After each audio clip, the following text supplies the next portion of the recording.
एक दिन बबली कबूतरी लूसी को लेकर शॉपिंग करने जा रही थी। वो एक चिड़िया से टकरा जाती है। देख के नहीं चल सकती क्या? मुझे कितनी जोर से चोट लग गई। अरे बबली तू? हाँ, मैं यहाँ एक बड़े से घर में रहती हूँ। और तू बता, तू कहाँ रहती है? मैं तो यहाँ एक छोटी सी दुकान में काम करती हूँ और किराए के घर में रहती हूँ। इतने दिनों बाद मिली है और आज भी तू गरीब है। और मुझे देख, मैं कहाँ से कहाँ पहुँच गई। मेरी शादी एक बहुत बड़े अमीर कबूतर से हुई है। इससे मिल, ये मेरी बेटी है और इसने जो हेयर कटिंग कराई है वो पता है कितने की है? 10,000 की है। ये तो बहुत अच्छी बात है। मैं तेरे लिए बहुत खुश हूँ। तुम गरीब पक्षी खुश होने के सिवा और क्या कर सकते हो? खुद का तो कोई वजूद नहीं है। चल मैं अब चलती हूँ, मुझे काम पर जाने में देर हो रही है। बबली कबूतरी मुंह बनाकर वहाँ से चली जाती है। शॉपिंग करके जब घर लौटती है, अरे कालू नौकर, मेरे लिए एक गिलास ठंडा पानी लेकर आ।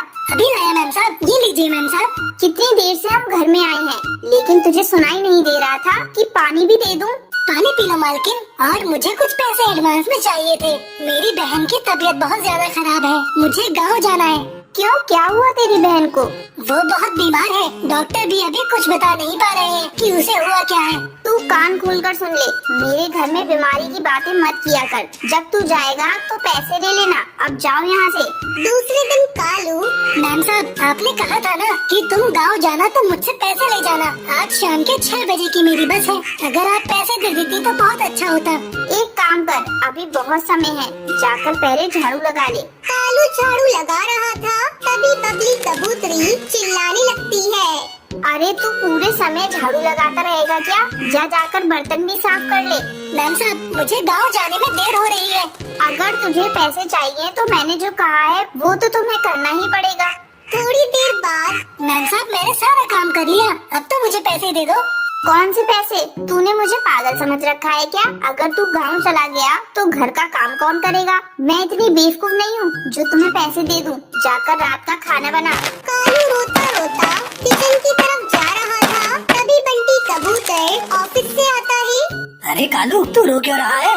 मालिक, मालकिन ने मुझे पैसे नहीं दिए गांव जाने के लिए। अगर मैं गांव नहीं गया तो मेरी बहन की मौत हो जाएगी, तो मैं अपने आप को माफ नहीं कर पाऊंगा। साहब मेरी बहन बहुत बीमार है। ये ले पैसे और तू जल्दी गाँव जा। अब बबली सेठ कबूतर से सारा घर का काम करवाने लगती है और खुद फोन पर अपनी सहेलियों से घंटों बातें किया करती। अरे क्या बताऊँ तुझे, आजकल मेरा नौकर गांव चला गया है, लेकिन मैं भी कुछ कम नहीं। मैंने इनको ही काम पर लगा दिया। मुझसे तो घर का कोई काम नहीं होता। अरे कहाँ रह गए? इधर आओ। कान में रुई ठूस रखी है क्या? कब से चिल्ला रही हूँ, जल्दी इधर आओ। क्या बात है बबली, तुम क्यों चिल्ला रही हो? देखो, कान खोलकर सुन लो, मुझसे कोई उम्मीद मत रखना। सारा काम आज से तुम्ही को करना पड़ेगा। तुमने नौकर को छुट्टी दी है और तुम्ही अब झाड़ू, बर्तन, पोछा और मेरे कपड़े भी धोगे। और लूसी को भी तुम्हें ही तैयार करना होगा। लेकिन बबली, मुझे तो मॉर्निंग में ऑफिस भी जाना होता है। ठीक है, तो सारा काम रात में करो और सुबह जल्दी उठकर काम करो। तुम्हें बड़ा शौक था नौकर को छुट्टी देने का, अब भुगतो। और ऑफिस से जाने से पहले अपना क्रेडिट कार्ड मुझे देते जाना। मुझे आज शॉपिंग भी करनी है। बंटी सेठ अपनी घमंडी पत्नी के व्यवहार से बहुत ही दुखी था। डेली ऑफिस लेट पहुंचने के कारण बंटी का बॉस उसे काम से निकाल देता है। कई महीने बीत जाते हैं, बंटी कबूतर को कोई ढंग की नौकरी नहीं मिलती। इस बीच उनका गाड़ी बंगला बिक जाता है। वो सभी रोड पर आ जाते हैं। तब बंटी कबूतर बबली से कहता है, ये सब तुम्हारे घमंड के कारण हुआ है। तुमने गरीब की बददुआ ली है। ये सब उसी का नतीजा है कि आज हम लोग भी गरीब हो गए। बहुत समय पहले राजस्थान के जंगल में टूनी चिड़िया अपनी बहू टुनटुनी चिड़िया के साथ रहती थी। शादी के कुछ साल बाद ही टुनटुनी चिड़िया के पति की मौत हो गई थी। पति की मौत के बाद टुनटुनी चिड़िया ने कुछ गाय को पाल लिया और उसका दूध बेचकर घर का खर्च चलाने लगी। एक दिन टूनी चिड़िया की बहू टुनटुनी चिड़िया उससे कहती है, माँ जी मुझे बहुत ही स्वादिष्ट दही जमाना आता है। मैं सोच रही हूँ दूध के व्यापार के साथ साथ क्यों ना हम लोग दही जमा कर बेचे, हमारी आमदनी दुगनी हो जाएगी। फिर हम पिंकी को अच्छी शिक्षा दे पाएंगे। बहू तुम्हारा विचार तो बहुत अच्छा है। ऐसा करती हूँ, मैं 2-4 गाय और खरीद लेती हूँ। अब दोनों सास बहू दूध के साथ साथ दही जमा कर बेचने लगी। अरे बहुत अच्छा किया। हमें दही लेने के लिए शहर के जंगल जाना पड़ता था। यहाँ जो कालू दही बेचता था ना, उसकी क्वालिटी तो बिल्कुल घटिया होती है। ऐसा करो, तुम मुझे 20 थैली दही की पैक करके दे दो। मेरी बहू को मायके जाना है। अभी देती हूँ हरी काकी। इस तरह जंगल के पक्षी टुनटुनी चिड़िया से दही खरीदने लगे। एक दिन जमींदार कड़कनाथ सेठ टुनटुनी चिड़िया की दुकान पर आता है। टूनी, मैंने सुना है तुम्हारी बनाई हुई दही बेहद स्वादिष्ट होती है। हाँ मालिक, आपने बिल्कुल सही सुना है। अब अपने मुंह से क्या तारीफ करूँ? ये लीजिए, इसे खाकर बताइए इसका स्वाद कैसा है। टुनटुनी चिड़िया जमींदार को दही खाने के लिए देती है। वाह वाह, इसका स्वाद बेहद लाजवाब है। बस मुझे ऐसी ही दही चाहिए। मेरे बेटे की शादी 2 दिन बाद है। मुझे दही बड़े बनवाने हैं, तो तुम मुझे 10 किलो दही दे देना। मिल जाएगा मालिक। ये सब देखकर कालू कौवा जल भुन जाता है। मैं इस टुनटुनी को नहीं छोड़ूंगा। इसकी वजह से मेरा धंधा चौपट हो गया। इसे तो मैं सबक सिखा कर रखूंगा। अगले दिन टुनटुनी चिड़िया अपनी सास टूनी के साथ मिलकर जमींदार के लिए दही जमाती है और उन्हें रखकर अपने गाय को दाना पानी देने दोनों सास बहू चली जाती हैं। उधर कालू कौवा बहुत सारे नींबू लेकर टुनटुनी चिड़िया के घर आता है और उनका रस निकाल कर रख लेता है। घर में किसी को न पाकर कालू कौवा बहुत खुश होता है। अब देखता हूँ ये टुनटुनी चिड़िया जमींदार को कैसे दही देती है। जब ये कड़वे दही बड़े जमींदार के मेहमान खाएंगे तो थू थू करने लगेंगे। फिर जमींदार इन दोनों सास बहू को मौत के घाट उतार देगा और मेरा रास्ता भी साफ हो जाएगा। इस तरह कालू कौवा साथ में लाए हुए नींबू के रस को सारे दही में मिला देता है और चुपचाप वहाँ से चला जाता है। थोड़ी देर बाद दोनों सास बहू गाय को दाना पानी देकर घर वापस लौटती है। माँ जी, अब जल्दी चलिए, हम लोग कड़कनाथ के यहाँ ये सारे दही के पैकेट पहुँचा देते हैं। तभी पिंकी चिड़िया स्कूल से घर वापस आ जाती है। माँ, मुझे ये दही दो ना, मुझे भी दही खाना है। नहीं बेटा, ये दही जमींदार के यहाँ देनी है। बहू, जब पिंकी को दही खाने का मन है तो उसे एक पैकेट दही का दे दे। टुनटुनी चिड़िया पिंकी को एक पैकेट दही दे देती है। जैसे ही पिंकी दही खाती है, माँ, ये दही तो बहुत कड़वा है। फिर टुनटुनी चिड़िया दही को टेस्ट करती है। हाँ माँ जी, ये दही तो सचमुच में कड़वा है। अब हम लोग क्या करेंगे? टुनटुनी चिड़िया भगवान का नाम लेकर दही के पैकेट को आंगन की मिट्टी में दबा देती है। हे भगवान, अब हमारी इज्जत आपके हाथों में है। किसी तरह जमींदार कड़कनाथ के कहर से हम लोगों को बचा लेना। अगले दिन टुनटुनी चिड़िया अपने आंगन में जाती है और बहुत सारे दही के पैकेट पेड़ पर लटके हुए देखकर हैरान हो जाती है।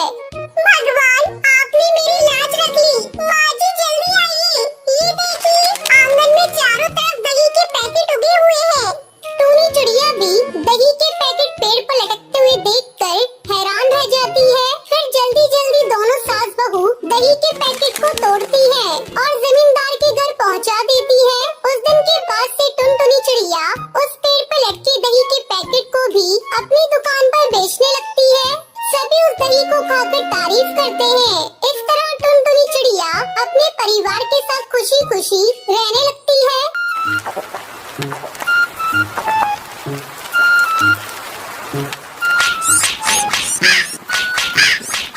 चंपकवन जंगल में टुनटुनी चिड़िया अपने पति बंटी कबूतर के साथ रहती थी।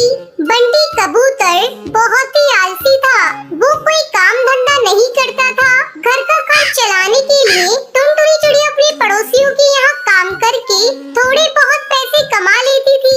एक दिन टुनटुनी चिड़िया 2 अंडे देती है। हे भगवान, कुछ ही दिनों में अंडों से बच्चे बाहर आ जाएंगे। घर का खर्च बढ़ जाएगा। मैं अकेले कैसे 2 बच्चों को पालूंगी? मेरा पति आलसी और निकम्मा है। इससे तो कोई उम्मीद करना ही बेकार है। इस तरह कुछ दिन गुजर जाते हैं। एक दिन टुनटुनी चिड़िया अपने पति पर गुस्से से चिल्लाने लगती है। अरे तुम कैसे पति हो? तुम्हें शर्म नहीं आती? अपनी पत्नी की कमाई खाते हुए कुछ ही दिनों में अंडे से बच्चे बाहर आ जाएंगे। मेरा नहीं तो कम से कम अपने बच्चों का सोचो। क्या तुम नहीं चाहते हमारे बच्चे भी दूसरे पक्षियों के बच्चे की तरह आराम से जिंदगी गुजारे? तुम्हें तो चुल्लू पर पानी में डूबकर मर जाना चाहिए। कमबख्त, तू मुझे चैन से सोने भी नहीं देती। जब देखो तब चिक चिक करती रहती है। जा, मैं नहीं कर रहा तेरे बच्चों की देखभाल। मैंने नहीं कहा था तुझे बच्चे पैदा करने को। तूने पैदा किए हैं, अब तू ही इन्हें पाल। अब मैं तेरे साथ एक पल भी नहीं रहूंगा। मैं ये घर छोड़कर जा रहा हूँ। बंटी कबूतर हमेशा के लिए घर छोड़कर चला जाता है और टुनटुनी चिड़िया उसे देखती रह जाती है। अच्छा हुआ खुद ही घर छोड़कर चला गया। घर में रहकर भी इससे कोई मदद नहीं होने वाली थी। थोड़े दिन बाद ही अंडे से बच्चे भी बाहर आ जाते हैं। टुनटुनी चिड़िया अपने बेटे का नाम गोलू चिड़ा और बेटी का नाम लूसी कबूतरी रखती है। मैं अपने बच्चों को वो सभी खुशियाँ दूंगी जिसके मेरे बच्चे हकदार हैं। क्या हुआ अगर इनका बाप नहीं है? मैं माँ और बाप दोनों का प्यार दूंगी। इस तरह 2 महीने गुजर जाते हैं। बच्चे थोड़े बड़े हो जाते हैं। बारिश का मौसम भी शुरू हो जाता है। कई दिनों तक लगातार बारिश होती रहती है। क्या करूं? ये बारिश तो कहर बनकर बरस रही है, रुकने का नाम ही नहीं ले रही है। बारिश के कारण काम पर भी नहीं गई और घर का भी सारा राशन खत्म हो गया है। मैं तो भूखी रह लूंगी, लेकिन बच्चों को भूखा कैसे रखूं? तभी उसके पास लूसी कबूतरी आती है। क्या कर रही हो माँ? मुझे भूख लगी है, जल्दी से मुझे भोजन दो।